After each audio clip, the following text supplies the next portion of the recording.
Hey, what is going on everybody? In this video I want to do some useful mixing tips that I find a lot of students ask me about, and one of those things is when you have a very busy mid-range in your track and you have an instrument or an element or even a vocal that you're trying to place in a different way so that it kind of gets out of the way of the other instruments and can be easily heard, has that separation. And in this case I have a piano. We'll take a listen to the track as is, and then we'll talk about how we can use Ableton plugins to help us in this situation. So let's take a listen.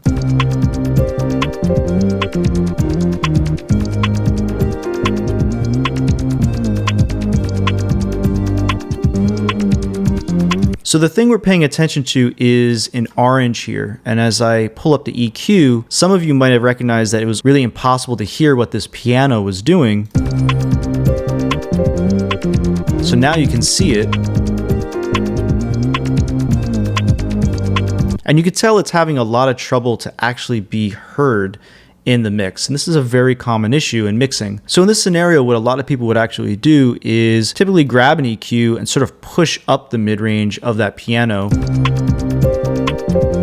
And so you can hear it better, but you're also pushing forward those low mids in the sound, and that creates a lot of that muddiness or busyness in a mix that just sounds unbalanced. So that's a typical thing people do. Oftentimes it gives them the undesired effect. Something gets louder per se, which we believe is better, but then later on we find it kind of gets in the way of having a balanced mix. Other people will take a low cut or a high pass filter and sort of just take out all of those things. And if I solo the piano and listen to that,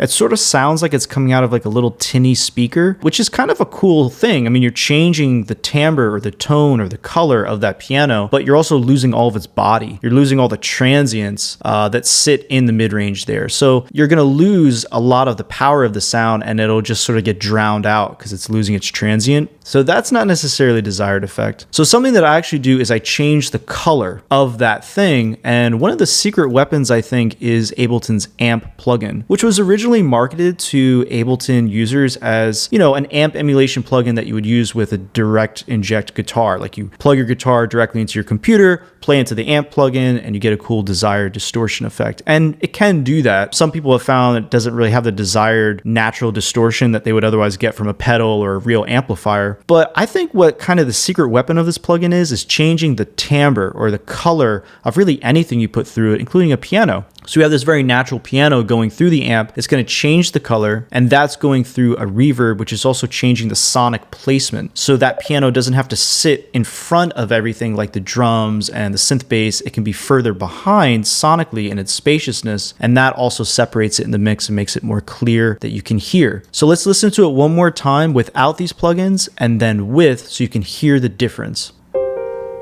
So there it is soloed, back in the mix. Now let's hear it with the plugins.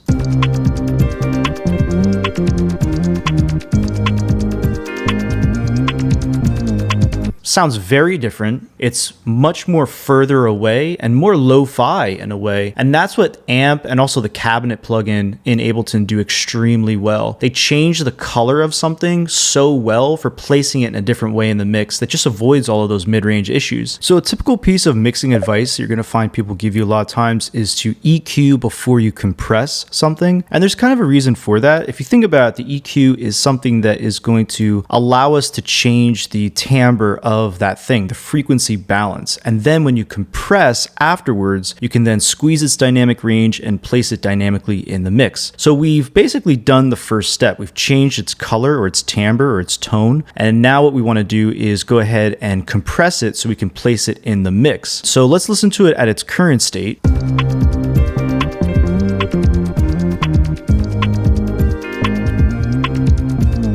So it has a cool tone, but still a little bit quiet in the mix, and it's still getting sort of drowned out by the drums that are right up front and the synth bass, which is very loud and right up front. So what I'm gonna do is grab a compressor, and this is a cool third-party compressor. This is by Waves. It's an Abbey Road RS124. It's very punchy. It has a really cool tone to it, especially when you go to this cutter mode. It's a lot of fun to use, but basically just to show you what it's gonna sound like once we squeeze its dynamic range, raise the level a little bit, and get it placed in the mix properly. So here it is without. Now with.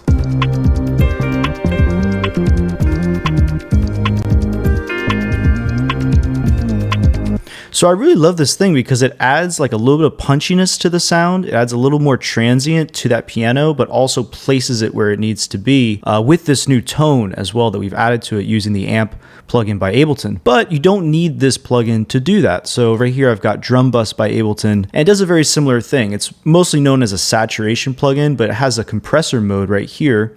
You can see if I use the info tab, you can see it applies a fixed compressor before the distortion that this saturation plugin provides. So I'm going to compress the signal. I'm adjusting the output so it's a little bit louder than a lot of other plugins. I do that, and it's got a little bit of drive, and it's going to sound very similar. So here it is without. Now with.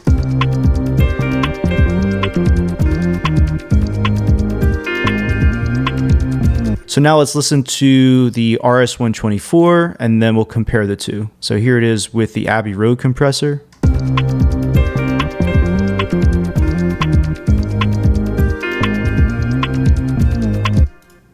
Drum bus.